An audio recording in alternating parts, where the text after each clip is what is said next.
All right, now it'll be chiseled in stone forever. So last time I believe we finished the economic components. Is that correct? Okay, and then we were starting religion, as I recall. I think we were just beginning the discussion of the religion chapter. So Carla Gardia Pastora, excuse me, wrote this chapter about religion. And so before we talk about this religion aspect, I think it's important to know who this is being compared to, right? So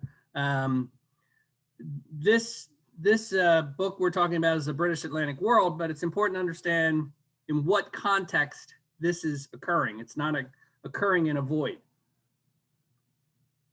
So in terms of empires, we have the British Empire, which we're discussing. What are the two empires that the British are particularly bumping up against?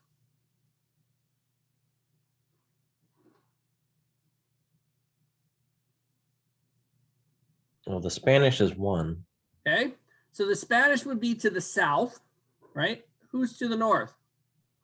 The Dutch.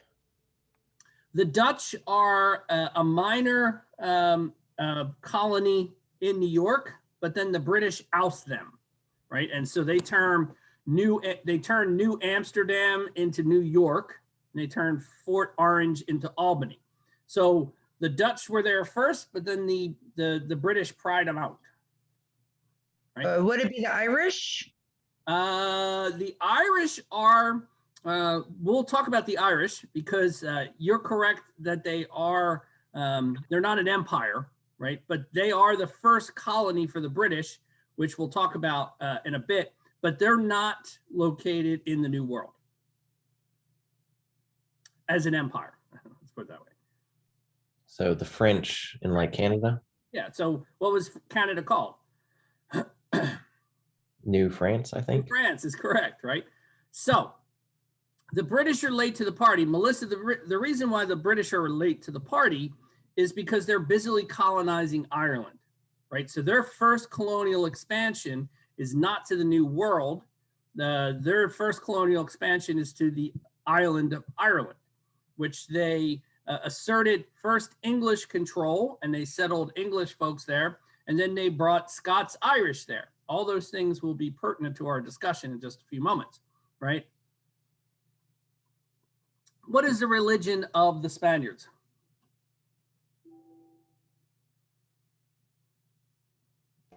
Is it Protestant? The Spaniards. Spaniards. Catholicism. Catholicism, right? And they have a distinctive style. How do the Spanish construct their settlements?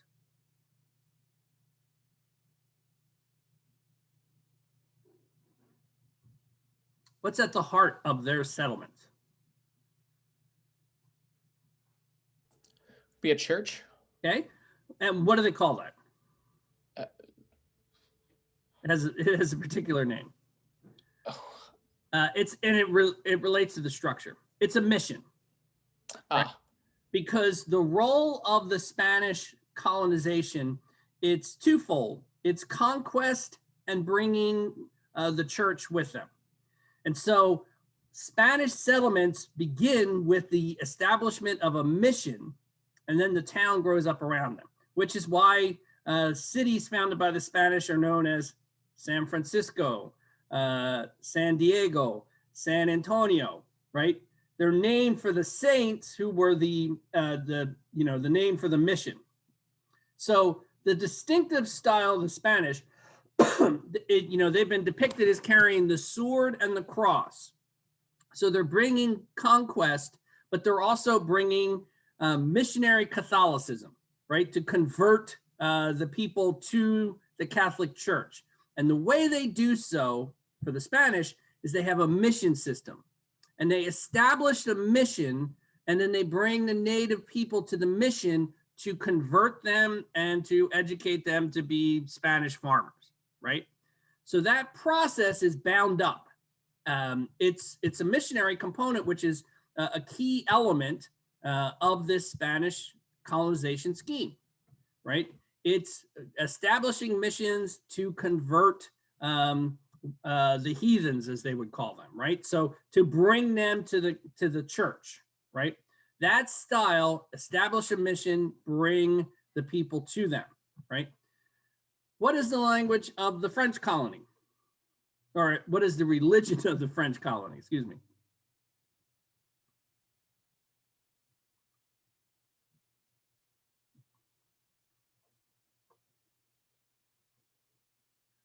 You got a few guesses.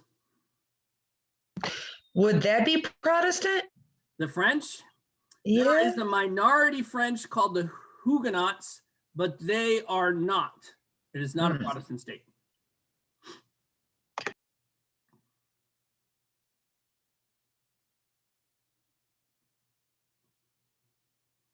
There are only a few guesses left.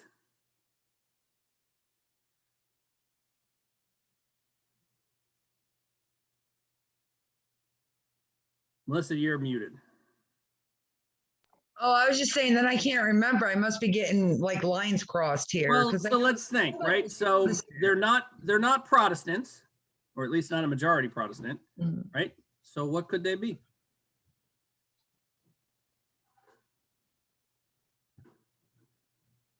Catholic again?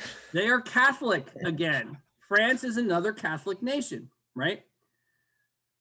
The French colony, New France, is also established with a component that is missionary outreach, but it differs from the Spanish. The Spanish construct missions and bring the native people there for conversion, right? And to teach them how to be workers on their haciendas and territories, right? But part of it is this conversion process, and they bring the native peoples to them. That's not what the French do. The French have a missionary component. Their missionary component centers around what's called the black robes. Does anybody know what the black robes are?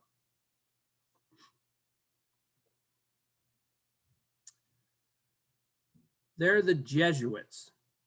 And what the Jesuits are doing as part of their missionary outreach is, instead of bringing the people to the French settlement, the Jesuits go out and live with the native peoples. And they serve as this role of studying and understanding the native peoples. So Jesuit records are a treasure trove for historians. Pre-settlement historians in particular are interested because they give us some of the first contact between Europeans and native peoples. And the Jesuits are particularly rich sources for this as historians, because the Jesuits went out and lived with the native peoples, learned their languages, learned the way they lived and operated, and tried to convert them to the church. So this French colony, New France, also has a missionary component, which is, maybe not the same level of importance as the commercial aspects, but is certainly something that for the French crown, this is sort of the justification as well for this overseas colonies, because they're going to bring these unchurched people into the bosom of the church, right? But the method the French use are to send out the Jesuits who go out and live with these folks. So you have two Catholic approaches about reaching out for conversion, because conversion is, at least for a portion of the colony, the key thing they're trying to achieve, right? So now we have the British coming late to the party. They can't go up to New France because the French are already there. They can't go down south because they're deathly afraid of the Spaniards, who are a mighty empire. So the first settlement that sticks, there was a first settlement or two that didn't work out. The first settlement that sticks is at Jamestown. And at Jamestown, the location of the colony was based upon this fear of the Spanish. So they went slightly up the James River, which was a kind of a sluggish river, which was marked by sandbars. So that was a good place to establish a colony that wouldn't draw the attention of the Spaniards, because sailing up the James River was difficult with those shifting sandbars. And so that early colony is the toehold for the British colonization scheme, right? Now, what religion are these English British settlers? What are they broadly?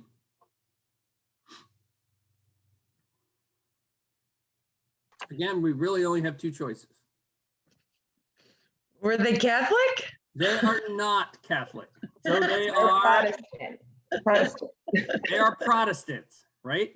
And so the English colonies, the official church religion is the Anglican Church, the Church of England, right? The Church of England broke away from the Catholic Church under Henry VIII because the Pope wouldn't let him divorce his wife. And so he said, a pox on you, I'll establish my own religion, right? And Anglicanism is the Church of England, right? So everybody in the American colonies belongs to the Church of England, right? No. No? Can you think of some other folks?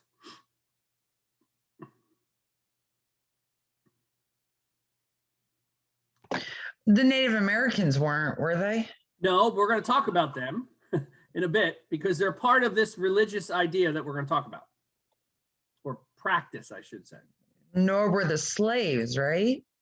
That's a touchy issue. We'll talk about that as well, right? Because what we're talking, this chapter is about religion. And what we're talking about is, right now we're talking about the religion of the colonizers. And then we're going to talk about how that religion plays out in the colonies, right? But first we got to establish who's coming over in terms of religion. Are they all Church of England folks? Weren't there Jews that came over too? There were some Jews, but they came over with the Dutch because the Dutch, another Protestant nation, by the way, or empire, were very tolerant of different religious groups, including the Jews.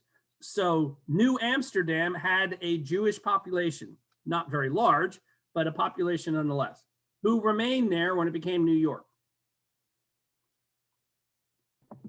Were the Quakers involved? Okay, are Quakers the Church of England?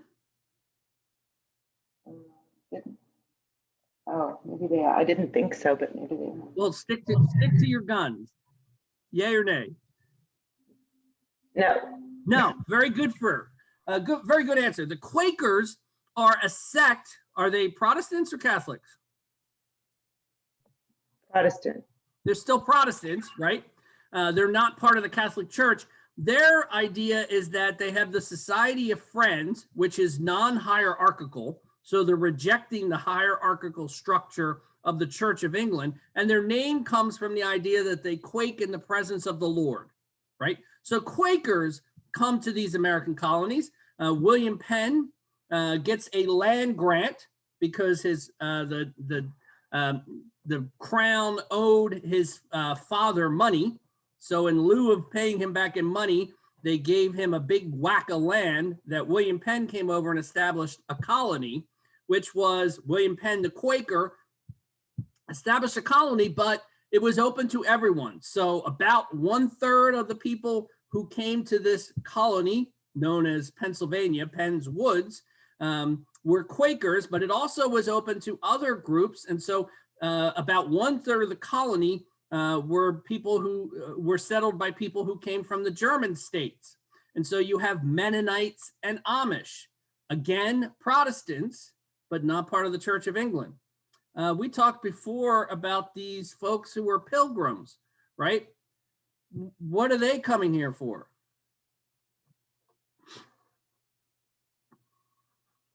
We talked about them with immigration or migration. Well, in part for religious freedom, Okay. I think, the state. To religious freedom from who and to practice what? From the Church of England. Correct. They're coming to practice a purified religion because they believe the Church of England is too much like the Catholic Church, right? But this is another English Protestant sect that comes to the colonies, right? The colonies are founded by people with different religious ideas. They're all Protestants of some sort. They're not part of the Catholic Church, although there are some Catholics who come to these colonies as well. The colony of Maryland, was established by Lord Baltimore to be a Catholic colony for English Catholics, because there were still some in England, to come and have their own colony in the New World, right? Maryland doesn't attract a lot of English Catholics, so they opened it up to anyone, but there are English Catholics in Maryland, right? So what this means is the British the British colonies are made up of a myriad of different religious sects. Officially, many of the colonies have the Church of England as their presumed religious tradition everyone adheres to, but in practice, it's made up of a lot of different people practicing a lot of different things, right? If you're in a Spanish colony, it's the Spanish Catholic Church. That's it, right? And the Spanish Catholic Church has a lot of autonomy, but it is ostensibly still under the control of the Pope, right? So that hierarchical structure extends everywhere through the Spanish colonies. There's no Spanish Muslim colony, right? There's no Spanish Puritan colony. This is if you're in the Spanish colony, you're subject to the Spanish Catholic Church. It's part of the colonization plan. If you're in the French colony, for the most part, there are some Huguenots that come across, but some, I can't remember exactly which essay it is in this book. One of the essays talks about, unlike the British, who sent their dissenters, as they called them, out to colonize other places, the French didn't send the French Protestants out. The Huguenots were a comparatively small portion, but they didn't send them out and say, go establish your own colony, right? The Huguenots largely stayed in France and were oppressed by the larger French Catholic population and government, right? But they didn't send their dissenters out the way the English did, right? The English facilitated Quakers to go because Quakers are not part of the Church of England, right? You know, they're not antagonistic so much to the Church of England, but, you know, they're dissenters. And so for the English, they send their dissenters out, not the French. Most of the French who went to New France and other French holdings were French Catholics, right? You're part of the Catholic Church if you're in the French colony, right? And there may be other groups involved. So you may have Franciscans and Dominicans, right, who have a missionary role, but they're still part of the Catholic Church, right? Most of the missionaries in New France are from the Jesuits, right? And they're Jesuit priests of the Catholic Church. They're not, you know, a separate group like Puritans or Quakers or Mennonites or Amish, right? They're all still part of this church hierarchy. So in these surrounding colonies, missionary components are a key element, and they're all preaching the one message, right? For the British colonists, for the British religious traditions, Protestantism, to greater or lesser degree, argues that salvation can be found in reading the book, right? So reading the good book is where you find salvation. You don't need this hierarchy of priests, etc., right? So all those things are distractions for the Protestants. And so they have the idea that if you just read the good book, that's your path to salvation. Although there's also a part of it that says predestination. It doesn't matter what you do or don't do. You're already selected for saving or not, right? So the general idea is that there's a rejection of this hierarchy of priests, bishops, cardinals, and the Pope, right? Even though the Church of England is modeled on that structure. It also means that for the missionary component, there's a lot less missionary imperative in these British Protestant sects. There's less of an effort that we have to go convert these other folks, right? So the missionary component is a key element of Spanish settlement. It's a key justification of French settlement, right? We're doing good works by, you know, bringing people to the church, saving their souls, right? For the British colonists, there's two things that are pulling against this missionary component. One is very much a self-satisfied idea that our ways are superior, including our religion, and so we don't really have to work to convert the natives like those Catholics have to. All we have to do is to live our godly lives, and the native peoples will want to copy us. So they'll want to copy our superior actions, the way we farm, the way we live, our technology, our culture, right? All those things are, of course, superior in the eyes of the British. And so the native people will want to adopt it, and included in that is their religion. They'll just want to adopt our religion because it'll clearly be the best, right? So there's this self-satisfied notion of this, which is tugging against it. And there's also another practical aspect about this. The Jesuits are part of the Catholic Church, right? So their work is within the Catholic Church, and their, the way they operate is part of this larger organization, the Catholic Church. For the Protestant groups, there's either really no formal support. So the Quakers meet in a meeting house as a society of friends. So there's really no infrastructure of anybody can be in the Society of Friends. Anybody can speak in the meetings, right? You don't have to be a preacher or a deacon or any of that stuff. It's just, you know, you're free to speak about whatever you're discussing that day, right? So there's no hierarchy. So there's really no support aside from the meeting house itself. So very minimal things, but there's also what's called parsonages, which would be, you know, a congregation and a church and the pastor or preacher who lives there, right? The pastor and preacher who lives there is funded by the donations of the congregants. So instead of being part of a church hierarchy, where, you know, you're a missionary as a Dominican, or, you know, you're a priest in a mission that is, you know, you're paid, you know, or your sustenance, I should say, comes from the Catholic Church, the hierarchy, right? All these independent congregations and churches are funded by the people in the church. So their donations are what, you know, puts food on your table and allows you to buy buckles for your shoes or whatever, right? Which means that if you're going to engage in missionary work, outreach to the native peoples to convert them to your religion, right? That means you're going to have to not pay attention to the people in your congregation and then go out and, work to convert the native peoples. The people who are paying your salary may, in the abstract, say, oh yeah, we got to do missionary work. But what that means is there's no pastor or preacher in their pulpit or being there for all the things that pastors and preachers do, right? You're paying his salary to tend to the flock, right?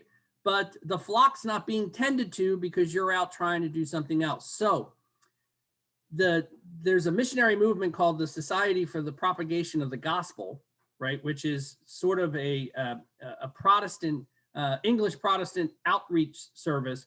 But the people who do it are always being tugged away from their pastorage, right? Their parish or their congregation, the people who pay their bills. And so, it's hard for them. So missionary work is on top of their other duties as being minister to your congregation, right?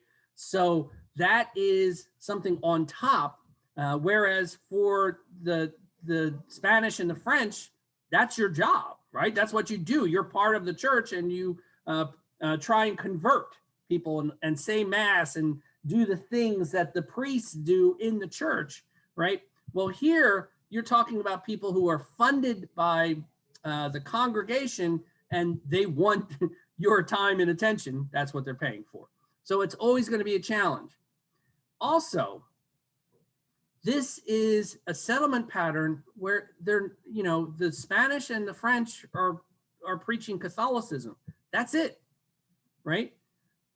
Here in the British colonies, you have the English who are Anglicans, right? So they're part of the Anglican Church. You have Scottish. Some are part of the Church of Scotland. Many more are part of a group known as Presbyterians, right? So the Scottish are Scots, Church of Scotland and Presbyterians. The Scots-Irish who travel from Northern Ireland are almost overwhelmingly Presbyterians, right? Then you have some Irish Catholics coming. So they're not preaching, this Protestant outreach program. And then within that, of just the English or the Welsh, you have those variety of sects. You have Puritan, Quakers, and all that stuff. They're not preaching one method of salvation. And new sects are continually arising, one of which are the Methodists, right? So Methodism, now a mainstream Protestant religious group in the United States and in the UK, Methodists kind of grew out of this evangelical movement of, mass meetings and conversions. And one of the things that Methodists do is that, they had itinerant preachers, traveling preachers who are spreading the good words of salvation. Is Methodists also seek to, in addition to converting native peoples, they also work to convert African slaves. And so that is something, that was considered radical at the time, that Methodists are talking about bringing everybody to salvation, rejecting this notion of predestination that your fate is already determined, right? But saying that you can be saved in this revival movement, this evangelical movement, but they're not limiting it just to, poor folks in the English colonies. They're also reaching out to native populations, and they're also reaching out to the plantations, right? To save the slaves. And so the slave owning population is kind of two thoughts on this. On one side, it's dangerous, right? So it was always considered dangerous for slaves to learn anything about the Bible, because there's a whole book that the slave owners don't want them to read called Exodus, right? Talking about the Jews fleeing the Egyptian slaveholders, right? That's not a story you want your enslaved population to imbibe, right?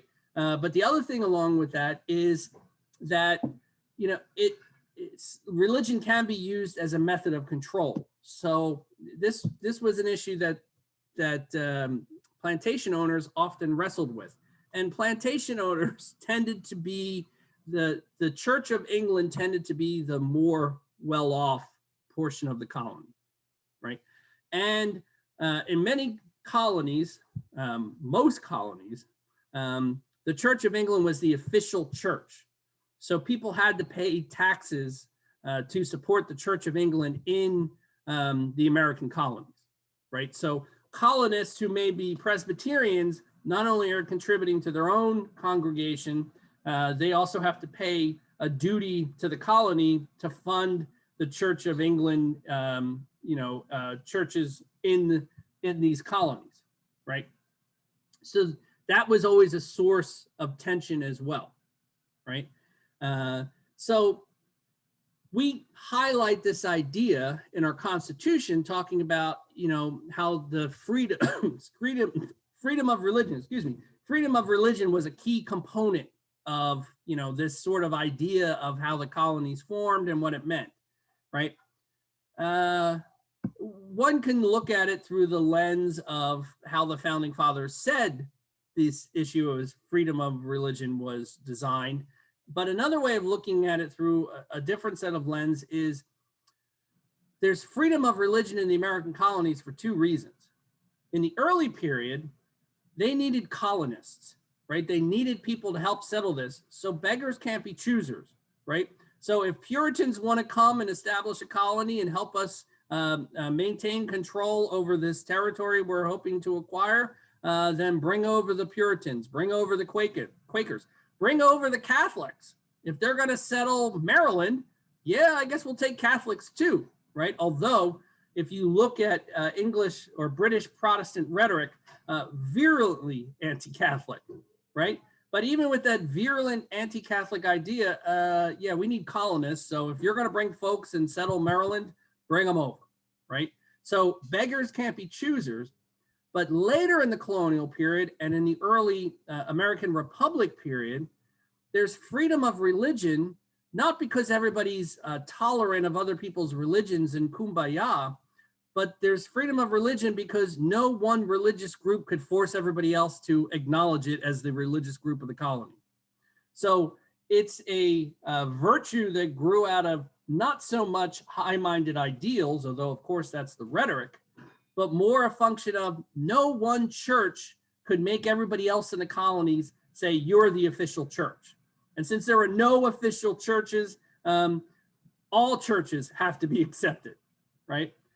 So that's what this chapter argues about this comparing the different way missionary efforts are undertaken, and also the different challenges that the religious groups in the British colonies have. Any questions about this particular chapter?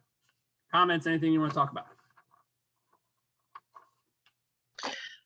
I might have read something, I don't know, I might be confusing myself, but didn't I read somewhere that the colonists thought that the Native Americans were like voodoo, so to speak? It depends on the religious sect, right? So we were talking the idea of the Puritans, right? So we can talk a little bit about the Puritans if you want. The Puritans have they come here for this freedom to practice their religion, a purified religion, right? This purified religion is based upon the idea that their fate has been determined by God, right? So it's a predestination. Your fate is determined by God. The way your life is being lived at this moment demonstrates either God's favor or disfavor with you, right? So if you're doing well, that's a sign of God's favor. So if you're a wealthy Puritan or you're of high status Puritan, you're amongst the elect. The way things are succeeding for you here is a sign of God's favor, which is a sign of your good fortune going forward. If you're not doing well, it's a sign of God's disfavor. So maybe you should try and change the way you're acting in a more godly fashion, right? And maybe God will stop punishing you.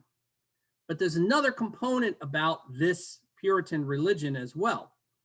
The Puritans believed that the devil and his works were all around them, trying to cause them to stray from the straight and narrow, right? Trying to pull them off the road from salvation, and that the devil's works were behind misfortune that you may face. So if a hailstorm comes and knocks your wheat crop flat, but not your neighbor's, right? It could be a sign of God's disfavor, or it could also be a sign of the devil, somebody using the devil to punish you, right? So this fear that the devil and his works are all around you is also part of this Puritan mindset. The Puritans see themselves amongst the elect, those who are to be saved. Everybody else is either the unsaved or in the service of the devil. So that's how they viewed the native peoples. They viewed them as the devil's minions or the devil's children. And so they're living in wild nature, which is something that the Puritans feared, because they feared that's where the devil hides and lurks and is waiting for you to pull you off the road to salvation, right? Or to bring misfortune, which is why that idea that the devil's works could be turned against people also undergirds that notion of the devil's familiars or witches who can harness the power of the devil to do bad things to you, to try and pull you off the road to salvation, right? So for the Puritans, there's very much this vision that, why would we possibly go out and try and convert the children of the devil, right? They're not, their future is not the future I am on the path to, and they cannot be. So the Puritans have no real outreach component. Conversely, folks like the Quakers, right? The Quakers believe that all are equal in the eyes of the Lord. And so even native peoples can become part of a Quaker meeting thing. So not a huge missionary effort, but they didn't preclude native peoples from joining in the Society of Friends because they were native peoples. And then we have the Methodists who say that all can be saved, which includes slaves, the poor, and Native Americans. And so Methodists with an outreach program trying to evangelize them, right? So within this group of Protestant sects, there are those who are more receptive to Native peoples and some, like the Puritans, who view them very harshly. So you did read that, but it was talking about the Puritans for the most part. Other questions?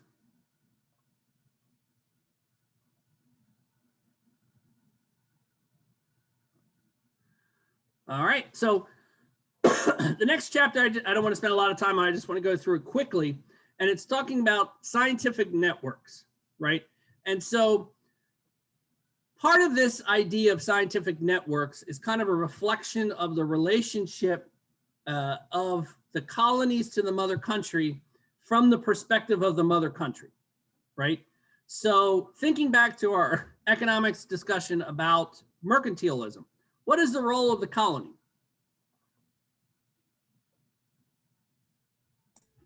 Provide for the homeland. Okay, provide what? Goods, or I guess raw materials. Raw materials, right? And so and what else does the metropole do? It then refines those goods and sells them back. Okay, right. So the metropole is the place of more advanced manufacturing, right? The place where the center is, right? And the colonies are an extension of the metropole. That vision for sort of scientific thinking is the same. There's this idea that the metropole is the seat of learning and science, and those people out in the colonies, how they can contribute is to gather unusual stuff for us to study back here in London, right? To some degree, that's why there's the London Botanical Gardens, right? They're plants brought back from the empire where they are then studied in London to understand about the plants and the unusual characteristics of them. So this thinking is, it's not necessarily codified like economics is in the Navigation Acts, but that thinking that the colonies are the place of less sophisticated people is also manifested in this idea of scientific networks, right? The colonies are the place that get us interesting things to study, and then we'll make sense of it all, right? The colonies are not the place for scientific innovation. And so that idea sort of is the mindset of how this relationship works, which begins to be challenged when the colonies start growing in sophistication, right? So it's why, to some degree, there's initial resistance to recognizing, science done by someone like Benjamin Franklin, right? Or the scientific ideas that Thomas Jefferson exhibits, because this idea of the colonies solely being backwards and the metropole being the only place where real knowledge and work is done is something that begins to grate on people in the colonies, right? And so Thomas Jefferson, is rejecting this notion that was widely held in Britain and France, that the colonies, the new world was inferior to the old. And so there was a particular French thinker who said everything in the new world is inferior. Native peoples are inferior to Europeans. Native crops are inferior to European crops or old world crops. Native New World animals are inferior, right? And so Thomas Jefferson was quite angry about that. And so one of the things that, early in this sort of scientific debate, Thomas Jefferson referenced fossils they found of woolly mammoths, right? Mammoths that were clearly larger than African elephants. And so this rejection of an inferior status began to be held by people who were the elites in the colonies, right? And we'll see in the last film, when we watch in the last section, this idea of how the colonists are rejecting this inferior status paradigm that is imposed on them, that is manifested in things like this scientific networks, right? In the colonies, people like Benjamin Franklin and Thomas Jefferson and other and naturalists who are out making observations are not just sending back raw material, they're crafting their own explanation, their own scientific theories, which they argue should have the same currency as those ideas being presented in London, right? That resistance, this attempt to keep the colonies in their box, right? Their job is not to be the seat of learning. The seat of learning is in London, right? Your job is just to go out and get us stuff to study. So that change over time is met with some resistance. Okay. Anything else anybody want to say about the scientific networks chapter? Kind of blew through that one quickly.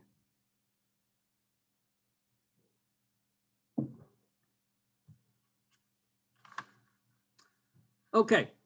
So now I want to talk about, related to that, it's a nice segue into this next one, Michael Braddick's chapter on civility and authority. And so to understand civility and authority, we kind of have to understand this Atlantic world societal organization, right? For the British, which is true for many of the colonizing powers, but especially so for the British, there's this idea that social order and political order are related. That political order is ruled by the better sorts. And how do we know they're the better sorts?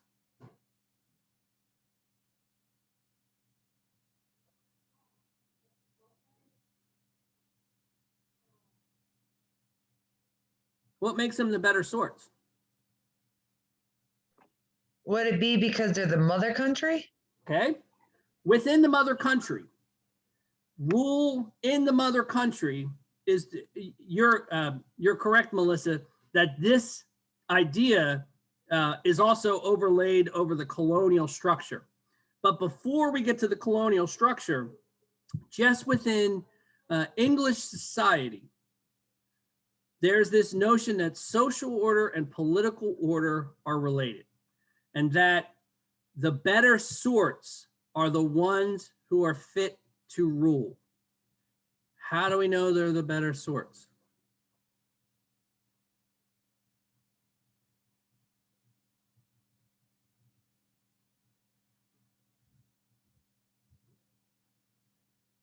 I think they talked about having moral qualities. Okay, That moral qualities is part of that.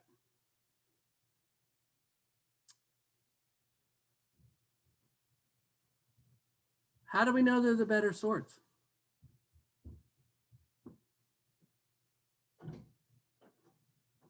Is it money? Money, you can't be poor, right? But money in and of itself is not sufficient.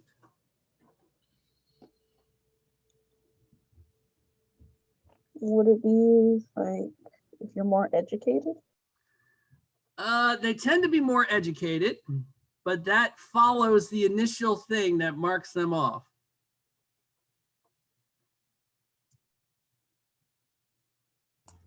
Is the answer always Catholic? No, not in this case. You guys are betraying your Americanness.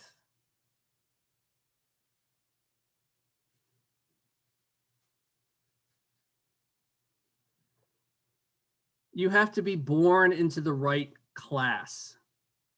You have to be from the upper aristocratic or upper class.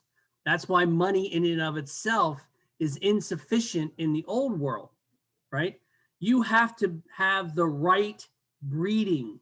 You have to be from the gentlemanly class, right? You have to be born into that class who does the authority. And I'll give you some examples, right? So virtually, certainly in every movie you're going to see about World War I. Often it's true in movies about World War II. But in those films, there's always the British officer class who speak with the nice clipped Eton accent, right? So they have that upper class British speaking pattern. And then you have the regular British Tommy, and he speaks with a Cockney and is kind of crude and is a lower class fellow, but a durable, sturdy fellow. But they properly follow their British officers because the British officers are from the leadership class, right? That's sort of a trope in every World War I movie you're going to see because it's reflective of the organization of that type of society. Now, I will tell you that I am familiar with this concept, right? And know about the history of this idea of good breeding breeds good leaders in the British cultural traditions. But the durability of that is something that really took me aback. So during the first Trump impeachment hearings, there were interviews with two British expatriates who have come to the United States and were serving in high levels of the diplomatic corps for the United States. And the two of them mentioned that the reason why they came to the United States, emigrated to the United States for opportunity, they came for school and stayed and became American citizens and became part of the diplomatic corps, is they said that I knew my accent would signal me as someone from a lower class and my opportunities would be forestalled because of that. I was taken aback that in the 21st century, some of the people who rose very high in our diplomatic programs referenced the fact that even though they went to fine or they did well at this universities in the UK, they knew that their future potential would be blocked because they had an accent from Manchester, right? Not London. I have to admit, I was taken aback that that was still something that was held out, that my future in British diplomatic possibilities or academia would be more difficult because of my accent, because I come from the Midlands or I came from Scotland. I was amazed at that. That's the 21st century, right? In this earlier period, the class lines are absolutely rigid. And so first thing you have to be is from the right class in order to have rule. And coming from that right class carries with it certain types of responsibilities, right?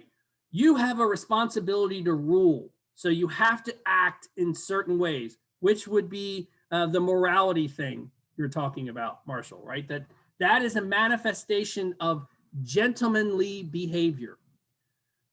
In this cultural formation, gentlemen rule, not the peasants, not the crude working class. Gentlemen are tasked with the business of ruling. So the social order is one that there is strict delineations between where people are, and there's little movement. That's why wealth doesn't absolve you of that problem, right? Which is also why at a later period, you see wealthy people trying to marry their children to poor aristocrats, right? So if you marry the son of the earl, now you've inherited a royal title to go along with that money you made in trade, right? So that is still part of this concept of true political power resides in the people who are the right people to be ruling it in this context, right? Rule by the better sorts. And so part of this gentility is part of this process, right? You demonstrate your fitness to rule by engaging in gentlemanly behavior, right? And I'll give you a perfect example of this mindset and how it plays out. How familiar are you guys with the Stamp Act? We'll see the Stamp Act in the last film as well. What do you guys know about the Stamp Act?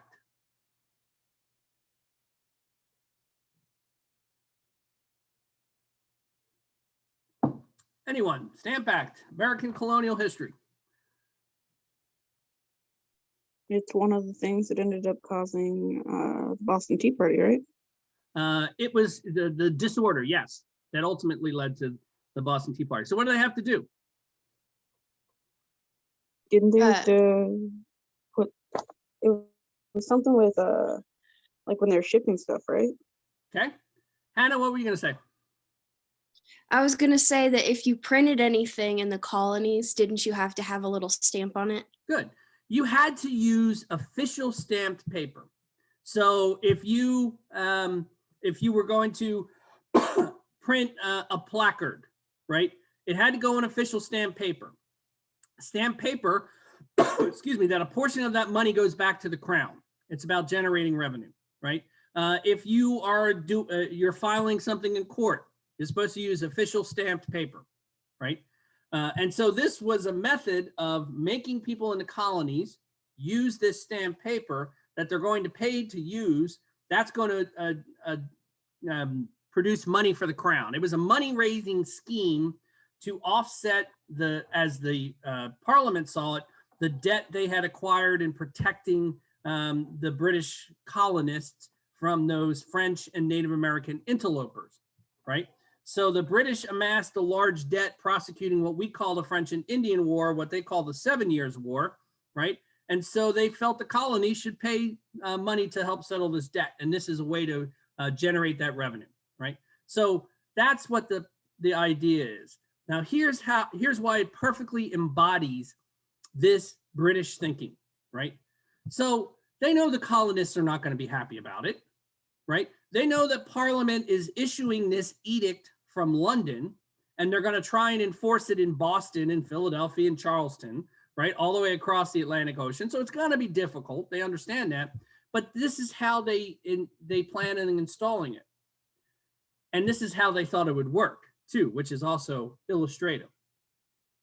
They said, what we will do is we will contact the important leaders, important society people, the important gentlemen in each colony and town or city, right? And we will make them our agents to distribute this stamped paper. They will collect the money from the colonists, and they will get to keep a little bit. So they'll get to keep a taste of this tax revenue, and then they'll send the rest on to Parliament, because they anticipate if the better sorts start doing it and tell the colonists, this is what you have to do, the rest of the colonists will fall in line, because they will naturally follow their leaders, the better sorts. And so in the case of the Stamp Act, Parliament crafted this decision. And in some cases, we're already talking about, who are we going to get to do it in Boston? Before they issued the orders, the people who were unhappy about that transmitted that information to the colonies. So in Boston, the poor bastard who was going to be the one who the Parliament is tapping to run this system, there's a mob of people outside his house wanting to tar and feather him for running the Stamp Act. And he says, what are you talking? Nobody's asked me to do anything, right? So he had to forswear that he would not enforce the Stamp Act before he was even asked to enforce the Stamp Act. But what's useful for our connotation here is the Parliament anticipated if we get the better sorts to do it, everybody else will fall in line, because that's how things work, right? So this mindset that the better sorts set the pace and everybody else follows them because they're the leaders that are born into that position, right, is how they organize things. And so that's partly why they look down on the colonies, right? Because one of the things they prize as indicative of this, it's your lot to rule, is that they prize orderliness.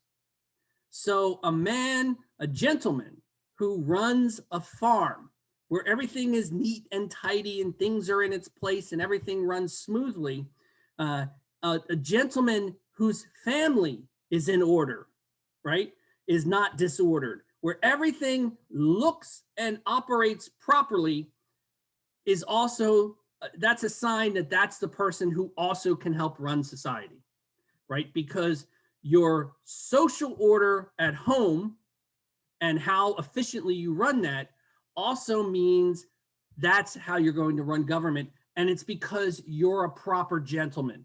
That's how you run things, right? For the British, one thing that their observers who came to the colonies and then wrote about or went back and talked about, one of the things they frequently talked about was how disorderly things were in the colonies, right? And so they go to the New England colonies and they tour about and they're like, yeah, they got, these kind of stone walls, but there's a lot of rocks in their fields, right? Or, there's people doing things that, aren't prim and proper. So they look down on them because they can't run things properly. And as much as they're harshly critical of the New England colonies, and they are, and the Mid-Atlantic colonies, and they are, they're aghast when they go to the Southern colonies, right? In which they see these things of like on a tobacco plantation, right? So on a tobacco plantation, you're growing tobacco, and tobacco is a plant that exhausts the soil if you continually grow it in the same spot. In the American colonies overall, but in the Southern colonies in particular, in tobacco colonies, there's lots of land, but they have a hard time acquiring labor, and labor is expensive, right? So because there's labor challenges and not so much land challenges, a practice of tobacco farming developed that operated like this. There's a lot of trees on the East Coast, right? In Virginia, in the Carolinas. So what they would do, instead of chopping down and digging out the stumps to clear the tree from the field, what the colonists would do is they would do what's called girdling. And you'd cut a line through the bark all the way around the tree, which would kill the tree, right? You'd cut its vascular system. And so by girdling the tree's going to die, right? And when the tree dies, it's going to dump its leaves. And so it's just going to be open to the sunlight. And so after girdling trees, they planted tobacco underneath the trees because there's no sunlight blocking it, right? And they also have the fertilization of the leaves being dropped, right?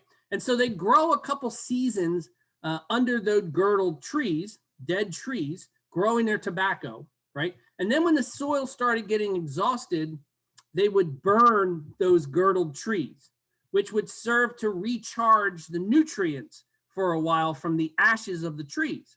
And then after that, then they would move on to new property to grow more tobacco, right? It's an efficient way of producing a crop in a place where labor is at a premium, and cutting down and digging out the stumps of trees is really difficult, right? And also you can recharge the soil for another couple seasons by the ashes from the burned trees. It's an effective method for producing a monocrop on something that exhausts the soil, right? But it looks tremendously disordered. So the British observers always look down their nose at these folks because they're acting in a disorderly fashion. And so when they have the pretensions of self-rule, how can you rule a colony, right? You can't even manage a farm, right? It is disorderly because appearance and proper behavior were bound up with authority, civil authority to rule, right? So those things are intimately connected. It also plays out in the American colonies. And so that's the vision from the metropole to the colonies, North American colonies. In the American colonies, that ideal of proper rule is kind of out there, but not a reality, because many of the people who come to the New World come not as the folks from the right class, right?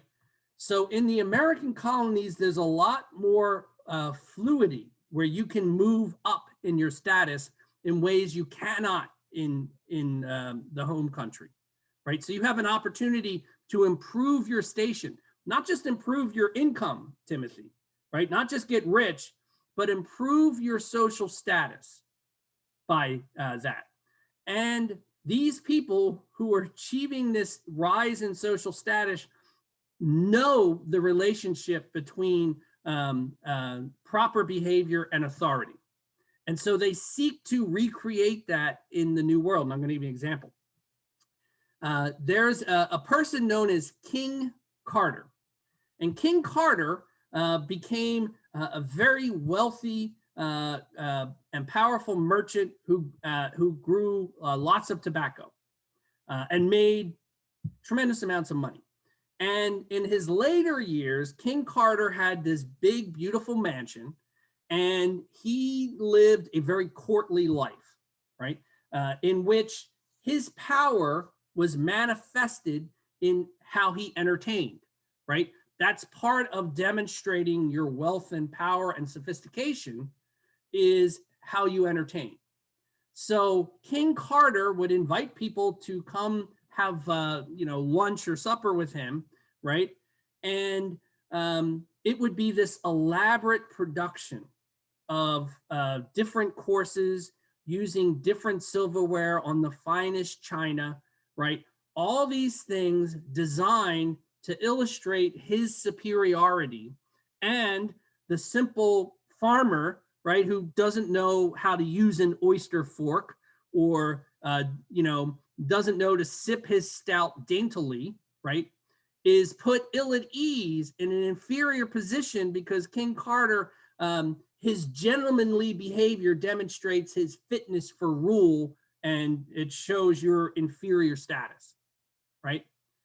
What's interesting about that, and then his children, carry on that tradition of being the important people in the colony, and they're wealthy and they're sophisticated and things like that.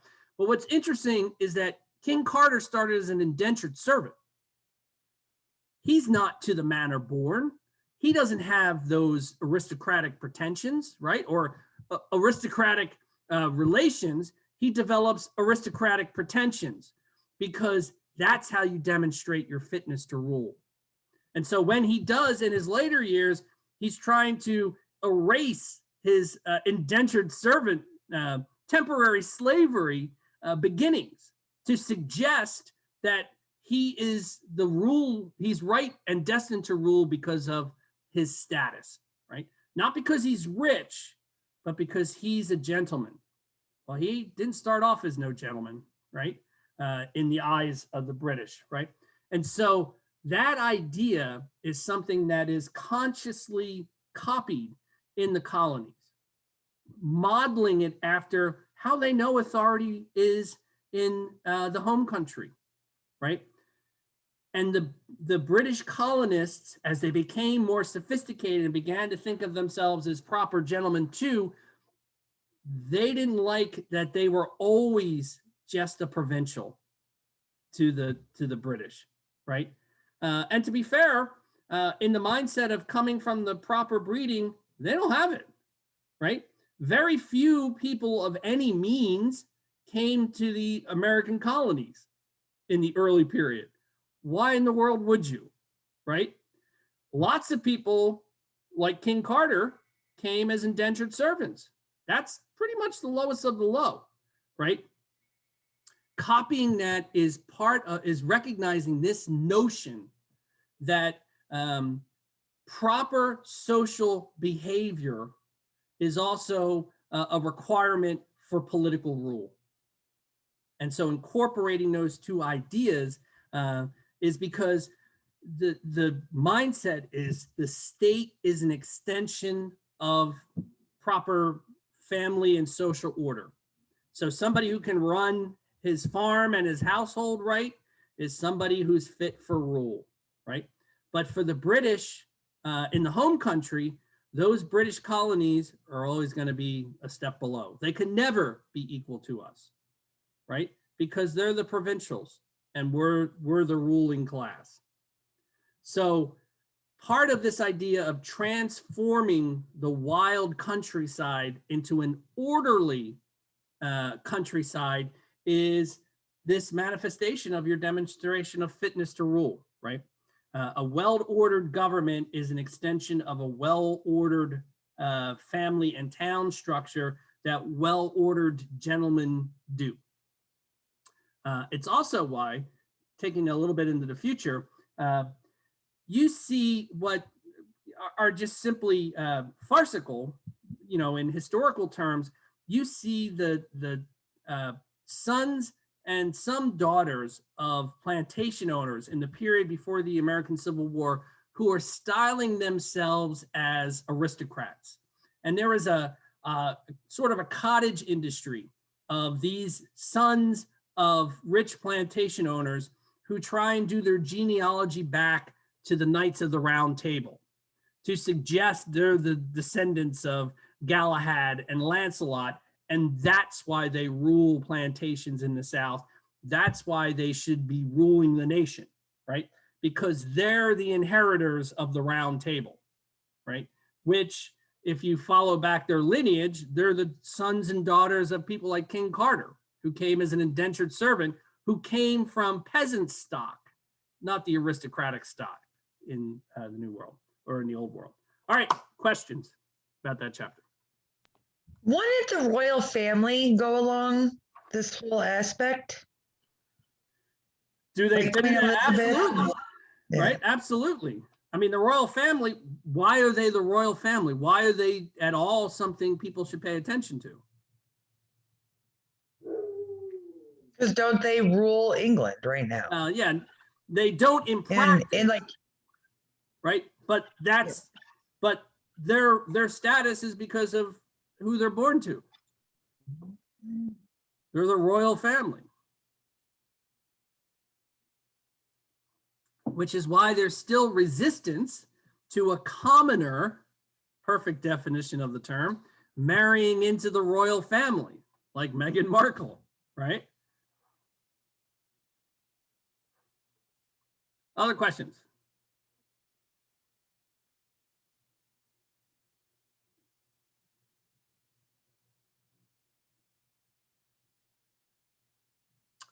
All right. Well, we got through a couple chapters. We're probably still behind, but keep up with your reading. If I haven't gotten back your draft to you yet, and you think you have submitted a draft and I haven't been in contact with you or sent it back to you, follow up with me, because as far as I know, I've gotten everybody's drafts back to them, right? So if you have not heard from me about your draft, follow up with me, because it probably means I don't have it. So make sure you get it to me. All right. Do you send in, Go ahead, Sarah. I'm sorry, do you send an email, or just do you provide feedback where you submitted the draft? I send a copy of the draft back to you with my comments. Okay, So if you have not received that, then I am not aware that you have given me a draft. okay, thank you. All right. I'll see you guys next week.